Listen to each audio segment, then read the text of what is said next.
বাংলাদেশের কৃষিমন্ত্রী উপাধ্যক্ষ ডক্টর মোহাম্মদ আব্দুল শহীদ এমপি বলেছেন, সরকার কৃষি খাতকে সর্বোচ্চ প্রাধান্য দিচ্ছে। প্রধানমন্ত্রীও মনে করেন, কৃষক বাঁচলে দেশ বাঁচবে। তার যুক্তরাজ্য সফর উপলক্ষে ম্যানচেস্টারে আয়োজিত সুধী সমাবেশে একথা বলেছেন তিনি।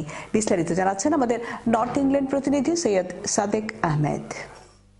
বাংলাদেশ সরকারের কৃষিমন্ত্রী উপাধ্যক্ষ ডক্টর মোহাম্মদ আব্দুল শহীদ এমপি এর যুক্তরাজ্য সফর উপলক্ষে যুক্তরাজ্যের সুনামধন্য ব্যবসা প্রতিষ্ঠান ইপকো লিমিটেডের পক্ষ থেকে এক সুধী সমাবেশ ও ডিনার পার্টির আয়োজন করা হয় ম্যানচেস্টারের বার্মিলিয়ান হলে। ইপকো গ্রুপের chairman doctor Iqbal Ahmed OBE এর সার্বিক তত্ত্বাবধানে উক্ত সভায় উপস্থিত ছিলেন ম্যানচেস্টারের সহকারী high commissioner Kazi Ziaul Hasan, greater Manchester Bangladesh অ্যাসোসিয়েশনের চেয়ারম্যান আব্দুল নাসির ওয়াহাব, ইপকো লিমিটেডের ডাইরেক্টর কামাল আহমদ, বেলাল আহমদ, আশিক মিয়া সিজিল, শাহজানুর রাজা ও এমজি মৌলা সহ ম্যানচেস্টার বিমান অফিসের কর্মকর্তারা।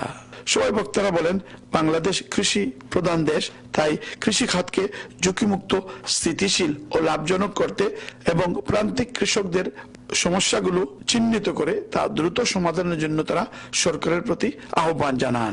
মাননীয় প্রধানমন্ত্রী ডক্টর শেখ হাসিনা নিজেই বলেছেন, দেশের কৃষক বাঁচলে দেশ বাঁচবে। আমরা চারা বা সাবসিডাইজ প্রাইসে সার দেওয়া এবং আমরা যে সমস্ত এলাকায় বন্যা হয়, বন্যা প্রতিরোধের জন্য যে সমস্ত প্রকল্প নেওয়া উচিত তা আগামী এখন ইনশাল্লাহ বাংলাদেশে গত কয়েক বছর বন্যা হয় নাই এবং যে কারণে বাংলাদেশের ফসলের কোনো ক্ষয়ক্ষতি হয়নি।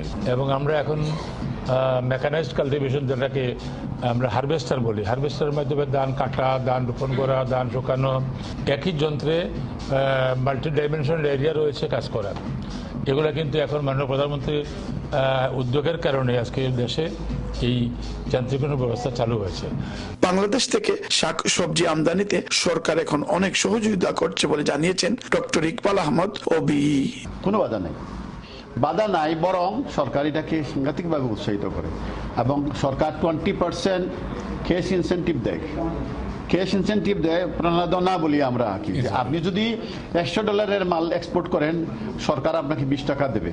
এক্সপোর্ট করার পরে যেটা হয়, চিংড়ি মাছের ব্যাপারে আমরা 10 টাকা পাই। সেটা গোপন কিছু না, এটা অনেক বছর ধরে আমাদের মাননীয় প্রধানমন্ত্রী এটা ডিক্লেয়ার করে দিয়েছেন। Syed Sadek Ahmed, channel S news, Manchester.